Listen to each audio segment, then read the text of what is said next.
Shalom. So this is going to be a short video about Mr. Joel Osteen and what happened at the shooting in Houston, Texas. Church used to be called the Compact Center. That's where the Rockets won back-to-back championships in the mid-90s. Now this man right here, he's no real teacher of the scriptures. He's a prosperity teacher. So basically he teaches that if you give tithing, which, he's a Gentile according to scriptures because he's not of the bloodline. But millions of people flock to this man to hear his good feel speech and, give their hard-earned money away. And, rightfully so. If they're, ignorant enough to do that, then, so be it. But this man is no teacher of the scriptures. And the real definition of cherry picking is just, of course, doing the same thing over and over. A lot of these prosperity teachers don't teach out of Revelations. They don't teach out of the quote unquote Old Testament and so forth. So to summarize what the modern church experience is, it's like therapy. You go there to feel good. You're not there to be chastised or learn the truth. Because in essence, the truth divides and cuts. It's not there to make you feel good. Like the old saying, the truth hurts. And when you hurt someone, you're telling them the truth. Believe it or not, words are powerful. Sticks and stones may break my bones, but words can hurt me.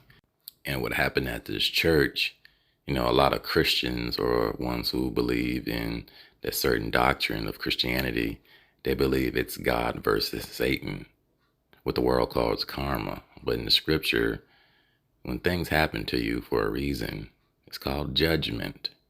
And I'm not condoning what happened, but we have to look at this from a spiritual and true biblical essence.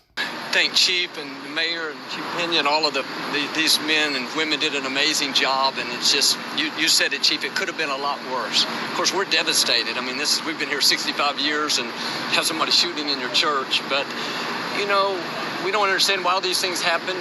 I mean, as a pastor over millions and, millions of followers, you should know why this happened. I mean, you're supposed to be the head of the church, the one that's closest to quote unquote God. The old saying, there's no such thing as coincidence in life. Everything happens for a reason. Even the scriptures tell you that.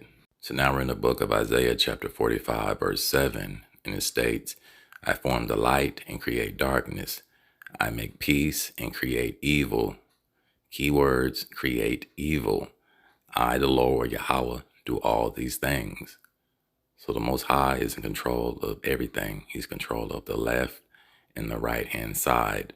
The left is the sinister side. The angels are quote unquote demons. Okay.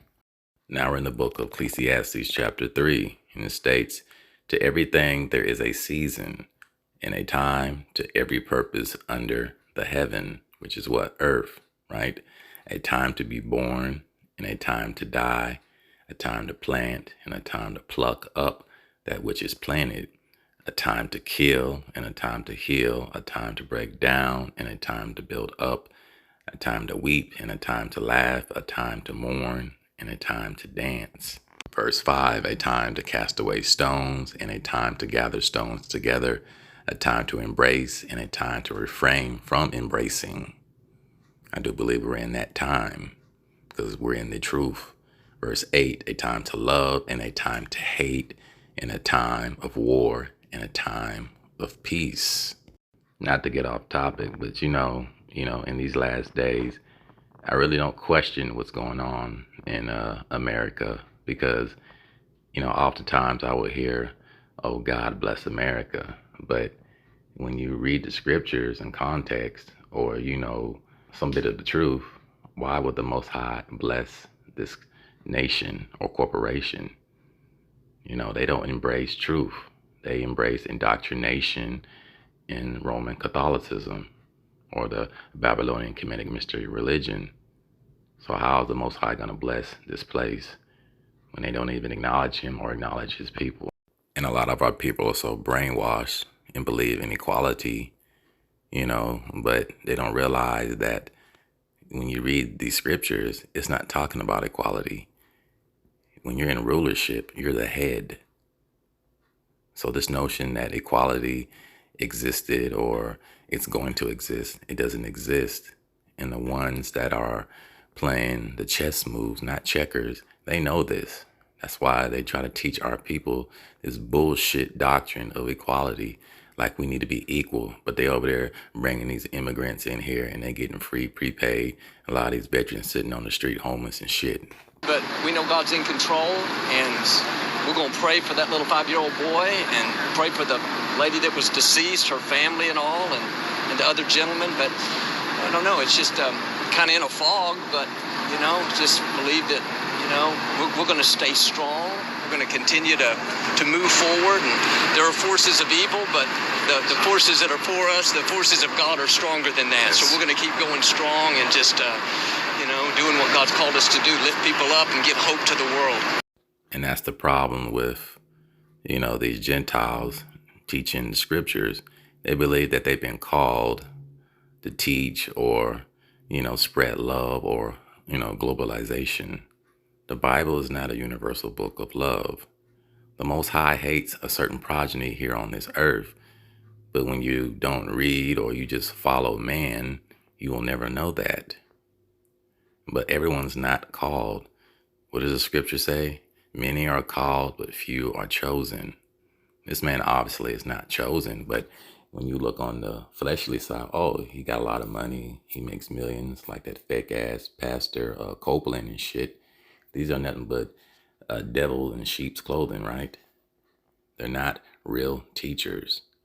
They're like Conahy in the book of Eli.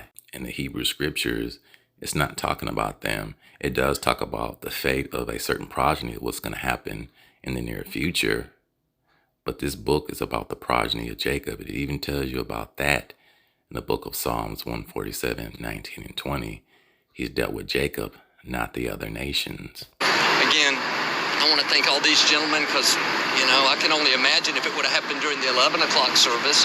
We were in between services going into the Spanish service. So, if there's anything good of it, you know what? She didn't get in there and do a whole lot worse damage. So we thank God for that. He's watching over all of us. And as the chief says, we're going to keep going strong and bringing hope to the world. But thank you again, gentlemen. Thank you, Pastor. I'll end this video on this note. You're going to see a lot of strange things happen in these last days. And when you look at the church system, how it's set up, there's no truth in these churches. They teach certain subjects year round. They'll never talk about law, history, and prophecy or who the people of the book are. There's no truth in these churches. It's all about prosperity. It's all about how can I get the point A to point B? How much money can I give? And a lot of these pastors, let's be truthful, they're not the Levites. The Israelite culture was based in agriculture, right? The first fruits and so forth. Why are you giving your hard-earned money away to these deceivers? What is Satan? What does Satan mean, or ha-Satan? It means accuser. It means adversary, right? So a lot of these people are being deceived on a mass deception when that book has nothing to do with them. There are many nations on this earth. And somehow the Bible, of course, it was spread through the black monarchs through the age of discovery. Not everyone has a Bible. And of course, the Bible can uplift people and empower them. But everyone wants to apply the prophecies to themselves, these various nations. And looking at it from a logical point of view, you have millions of followers, in these religious sects. You were supposed to have the people that are quote unquote chosen in the Holy Land. But you see mayhem and chaos all over this earth. So it's like something's not adding up. Are those the real biblical people in those lands? And the answer is a simple no. Those are not the biblical people. The biblical people were a Negroid peoples, so-called black.